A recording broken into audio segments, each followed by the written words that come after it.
story to tell. Do you know the old high school? With the guy that was building it, he was making the sidewalk and he found a jar of gold. And the next day, he took a train to Idaho. He's never been seen since. I've lived in Eudora 10 years, and my story is about an ex-slave who lived in the Weaver Bottoms, and he had a jar of gold coins, and he buried them in his backyard under an oak tree. When the floods of '93 came, he buried a jar full of gold under his oak tree in his backyard. And in the flood of 1903, all of his gold that he buried washed under the Kansas River and is buried there. On 17th of Elm, the Indians buried their gold in a well and has never been seen again. Story to tell. Where the Oregon Trail goes over the Wakarusa River, there is said to be a chest full of gold no one's ever found. Montgomery, and I've lived in Eudora for 12 years. I'd like to tell you the story about how grasshoppers invaded Eudora. It was a Friday afternoon in 1867, and people noticed how rather hot it was getting. And soon a black cloud came over Eudora, and it wasn't like any other thunderstorm clouds. It was more like a black fog. And people noticed the large thunder noise it made, but there was no lightning. Soon, descending from the cloud, came millions and millions of grasshoppers. They covered all of Eudora. People tried to sweep them away with their hands and brooms. "Get off me, grasshoppers," they yelled.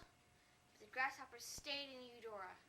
They ate the leaves off the trees, the grass off the ground, and they ate the wheat out of the fields.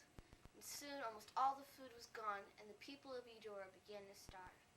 Then they turned to the plants that grew underground, such as the turnips, the potatoes, the carrots, and that stuff that grows underground. The only things that really enjoyed the grasshoppers being there was chickens. They ate the grasshoppers left and right, but nobody would eat the chickens because they tasted very funny. Soon, about after 11 days, the grasshoppers began to leave, but they left piles and piles and piles of their eggs behind them. Men and women scooped up the eggs, they put them in a big pile and burned them until all the grasshoppers were eliminated from Eudora. I've lived in Eudora for 12 years. I'd like to tell you the story of how grasshoppers invaded Eudora. It was a Friday afternoon in the summertime, in 1867, and people noticed how really hot it was getting. It was too hot for a Sunday afternoon, and soon a big black cloud came towering over Eudora. It wasn't like a thunderstorm cloud, it was more like a thick black fog. And there was a thunder sound that came from the cloud, but there was no lightning to be seen. Soon, thousands of grasshoppers came descending from the clouds. People tried to brush the grasshoppers away from them, but the grasshoppers still stayed. The grasshoppers soon ate the leaves off the trees, the grass off the ground, and they ate all the wheat and the corn in the field. Soon the people of Eudora began to starve, and they turned to the turnips and potatoes and other vegetables that grew in the ground. The only things that really enjoyed the grasshoppers being there was the chickens. The chickens ate the grasshoppers left and right until people did not want to eat their chickens anymore because they tasted kind of funny. About 11 days after this incident of the descending grasshoppers, they began to leave from Eudora, but they left behind lots and lots of eggs. People began to take the eggs and burn them. Soon, the grasshoppers were... Montgomery. I've lived in Eudora for 10 years, and I'm going to tell you some stories about buried treasure. My story is about an ex-slave who lived in the Weaver Bottoms, and he had a quart jar with with $500 worth of gold in it. He buried it under an oak tree in his backyard, and then when the floods of 1903 came, it washed him in the Kansas River. The next story is the old high school, which is now the new junior high. When they were building it, a guy found a jar of gold with gold coins in it, and the next day he went on a train to Idaho and was never seen or heard from again. I have another story to tell. It is said that when the Oregon Trail goes over the Wakarusa River, there is said to be a treasure chest full of something, but nobody knows yet, and no one's ever found it either. For my last story, it's about the Indians, and they camped on 17th and Elm, and it is said that they put the gold, there was an old well, and it was said that they put the gold down the old well. Hi, my name's Dave Montgomery. I want to tell you a story about the day the sheriff helped the murderers bury the victims. That's kind of strange, the sheriff doing something like that. Well, it starts out, there's these thieves stole a horse from a man named George Largent. And then they stole a mule from Brent Reese, who lived about a half a mile away.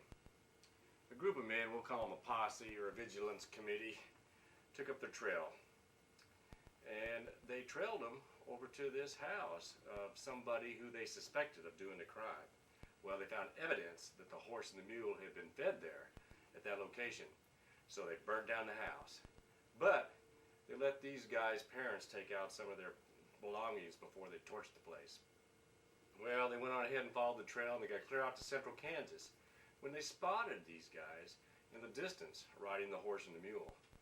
Well, they cornered a farmer who was passing by, and they asked him if they could hide in his wagon and if he could get up there near him. So the farmer agreed to it, and he went up and got real close to him, rode right past him. When he got by him, he asked him, "Hey, where'd you get that horse and that mule at?"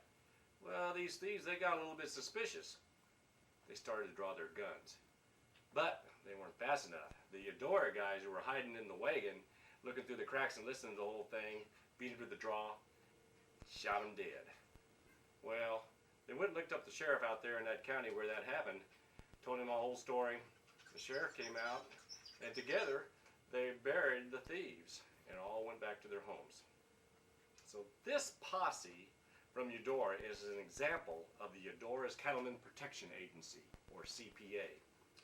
These are area people who band together to chase down horse and cattle thieves, and they also went out and hunted wolves and coyotes who preyed on their livestock. So when you go to the CPA parade, the Cattlemen Protection Agency parade, this summer down in Eudora, you'll know an actual historical story involving the CPA back in the old days. The end.